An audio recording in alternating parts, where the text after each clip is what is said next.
ከጌታ ጸጋና ሰላም ይብዛላችሁ። እንዴት ቆያችሁ? ሁሉ ሰላም? እግዚአብሔር ይመስገን። ይህንን ቪዲዮ ጊዜ ወስዳችሁ ብትሰሙኝ በጣም ደስ ይለኛል። ከዚህ በፊት አንድ ጥያቄ አቅርቤ ቪዲዮ ለቅቄ ነበረ። በዛ ቪዲዮ ላይ በውስጥ መስመር የሚሆን በተለያየ መንገድ መልሶቻችሁን እያስቀመጣችሁልኝ ነበረ። ቴንኪዩ።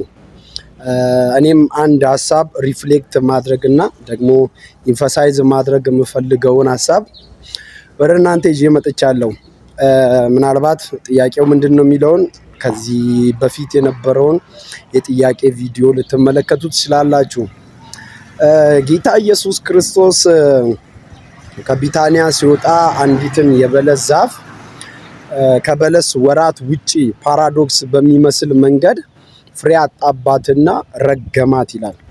ፍሬ አጣባትና ረገማት እና ፓራዶክስ ይመስላል። በጣም ብዙ ሰዎች ጥያቄ ከሚያነሱባቸው የመጽሐፍ ቅዱሳችን ክፍሎች መካከል የመጀመሪያው ነው እና ከመረገም ጋር በተገናኘ ፍሬ ማፍራትና አለማፍራት፣ ድነትን ማጣትና አለማጣት፣ እንደዛ በተለያየ መንገድ ጥያቄ ከሚፈጥሩ መልእክቶች መካከል አንደኛው ይህ ነው። በዚህ ስፍራ በማርቆስ ወንጌል ምዕራፍ 11 ላይ ያለው ክፍሉን ልታነቡ ትችላላችሁ። ከቁጥር 12 ጀምሮ ጌታ ኢየሱስ ክርስቶስ ሜታፎሪካሊ በሆነ መንገድ ለእስራኤላውያን ወይም ከቤተ መቅደሱ ስርዓተ አምልኮ ጋር በተገናኘ ነው እየተናገረ ያለው። ሜቢ በደንብ አድርጋችሁ ክፍሉን ካያችሁ ያችን በለስ ረገማት ካለ በኋላ ኔክስት ምንድን ያደረገው? ኔክስት ያደረገው ቤተ መቅደስ ገብቶ በቤተ መቅደስ ውስጥ የተሰራውን ነገር ታውቃላችሁ። ቤተ መቅደሱን እንዳጸዳ እና ጌታ ኢየሱስ ክርስቶስ ከቢታንያ ከተማ ሲወጣ እቺን በለስ አያት። እቺን በለስ አያት። ከሩቅ ሲያያት ስፍራውን በደንብ አድርጋችሁ አንብቡ።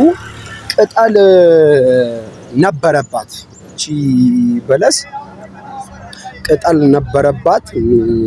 ነገር ግን ጌታ ኢየሱስ ክርስቶስ ያው ታውቃላችሁ ፍጥረትን በአጠቃላይ የፈጠረ ያስገኘ ነው እና አንድ በለስ ፍጥረቱ አለ። የበለስ የፍጥረት ባህሪው አለ የአንድ በለስ። እቺም በለስ ጌታ ኢየሱስ ክርስቶስ ፍጥረቷን ያውቃል። ቅጠል ማውጣት ከጀመረች ኤክስፔክት የሚደረግ የሚጠበቅ ነገር አለ። ይህም የሚጠበቀው ነገር ምንድን ነው?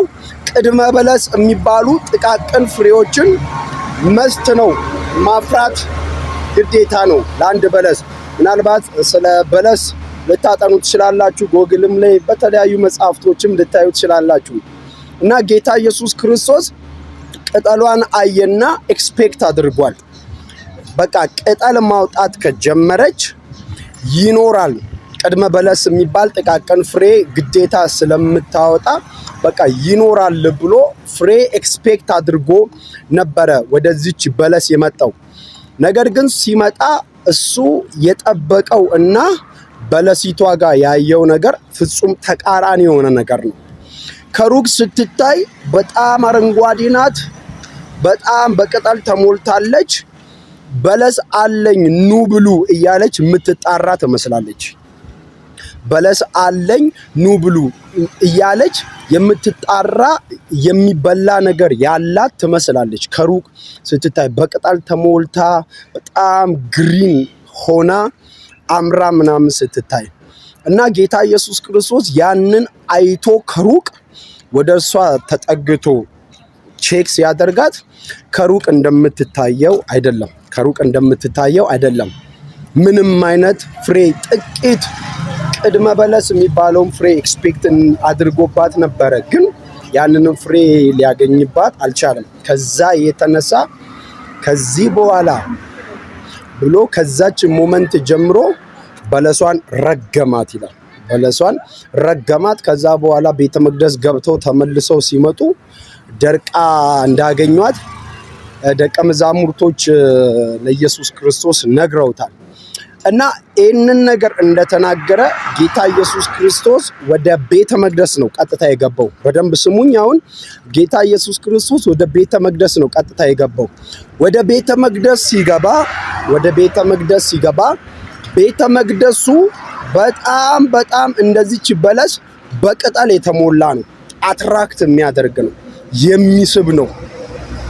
በጣም በሃይማኖታዊ ስርዓት፣ በመስዋዕቱ ጉዳይ፣ በአምልኮ ጉዳይ፣ በተለያየ ነገር ቤተ መቅደሱ ጠቅጠቅ ብሏል፣ ሙልት ብሏል። ከውጭ ሲታይ ሁሉም ነገር ያለበት፣ ሁሉም ነገር የተሟላበት በቃ እንደዚች ቅጠል ከውጭ ሲታይ ኑኑ እንደሚያስብል ቤተ መቅደሱ ሁሉም ነገር የተሟላ ነው። ግን ጌታ ኢየሱስ ክርስቶስ እዚች በለስ ጋር ፈልጎ የሄደውን ጥቂት ቅድመ በለስ የሚባለው በጣም ትንሽ የሆነ ፍሬ ነው። ያቺን ጥቂቷን ፍሬ ፈልጎ ወደ በለሷ ሲሄድ አጥቶባታል። እዚህ ቤተ መቅደስም ጌታ ኢየሱስ ክርስቶስ ያቺን ጥቂት ፍሬ እንኳን እዚህ ቤተ መቅደስ ውስጥ አላገኘም። እያንዳንዱ ነገር በጣም ከለርፉል ነው፣ ዲኮሬቲቭ ነው። የሃይማኖት ስርዓቱ የተለያየ ነገሩ በቃ የመስዋዕቱ ጉዳይ፣ የአምልኮ ጉዳይ ምናምን በቃ የሚያስገርም ነው፣ የሚያስደንቅ ነው። ግን ጥቂትም የሚባል ፍሬ ጌታ ኢየሱስ ክርስቶስ እዚህ ቤተ መቅደስ ውስጥ የሚፈልገውን ፍሬ አላገኘም። ከዛ የተነሳ እቺን በለስ ከዛች ሞመንት ጀምሮ ከዛች ደቂቃ ጀምሮ ለዘላለም ረገማት። ከዛ ደቂቃ ጀምሮ ጌታ ኢየሱስ ክርስቶስ የቤተ መቅደሱን የመስዋዕቱን የተለያየ ጉዳይ ለአንዴና ለዘላለም ዘጋው። ቤተ መቅደሱን የመስዋዕቱን ጉዳይ ዘጋው ለአንዴና ለዘላለም። ቤተ መቅደስ ራሱ ሆነ። ይህንን ቤተ መቅደስ አፍርሱት፣ ከዛ በሶስተኛው ቀን አነሳዋለሁ እያለ ራሱ ሆነ። ቤተ መቅደስ መስዋዕቱ ራሱ ሆነ፣ መሰዊያው ራሱ ሆነ፣ እግዚአብሔርን የምናገኝበት መንገድ ራሱ ሆነ፣ ካህኑ ሊቀ ካህኑ ራሱ ሆነ። እያንዳንዱን ነገር ሻረውና ለአንዴና ለመጨረሻ ምዕራፉን ዘጋ። ከዛ በኋላ ራሱን አደረገ ሁሉንም ነገር እና ስለዛች በለስ የተነገረው ሜታፎሪካሊ ነው የተነገረው። ጌታ ማርቆስ ይህንን ክፍል ሊያስገባ የፈለገው ከቤተ መቅደሱ ጋር በተገናኘ ለማስተያየት ነው ይህንን ክፍል ያስገባው እንጂ አንድ አማኝ ፍሬ ካላፈራ ይጠፋል፣ ፍሬ ካፈራ ደግሞ መዳኑ ይቀጥላል፣ እንደዛ ለማለት አይደለም። ይህንን ክፍል ያስገባው ከእስራኤላውያን ጋር በተገናኘ ከቤተ መቅደሱ ጉዳይ ጋር በተገናኘ ነው ይህንን ያስገባው።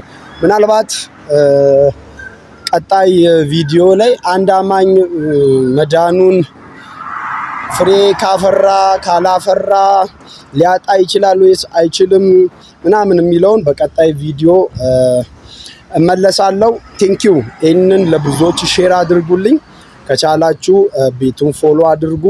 ወዳችኋለሁ። ጸጋ ይብዛላችሁ።